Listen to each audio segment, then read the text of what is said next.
when the UN was invented, it had at least about approximately 50 members. We have 4 times the members. So it's a common sense proposition that you can't continue the same way when you have 4 times the members. The lack of results demonstrate the case for reform. If you take the UN, when the UN was invented, it had at least about approximately 50 members.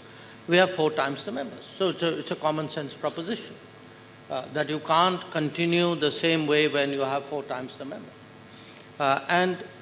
We use the UN very often to illustrate that point.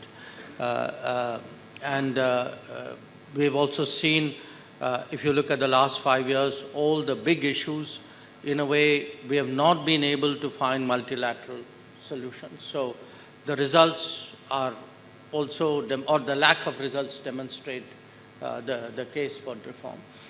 But there's a larger, I think, global conversation and a global rebalancing as well, which is bigger than the UN, which is really, whose rules, how does it work?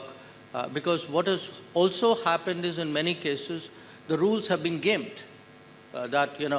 We have today, we speak about globalization, for example, and the fact is that the world trading rules have been gamed. We have a lot of our challenges today also emanate from how countries have used that for their benefit at the expense of the international system. But in your conversations with various stakeholders, while everyone tends to agree that there is a need for reform, is there the appetite to do what needs to be done to push for that reform?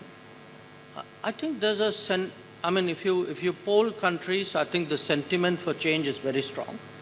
The problem is, in many cases, the very people who are the problem are also the people whose concurrence you need to do that reform. So that's where the problem lies. So if you're going to ask 5 countries saying, would you mind changing the rules so that you have less power? Guess what the answer is going to be?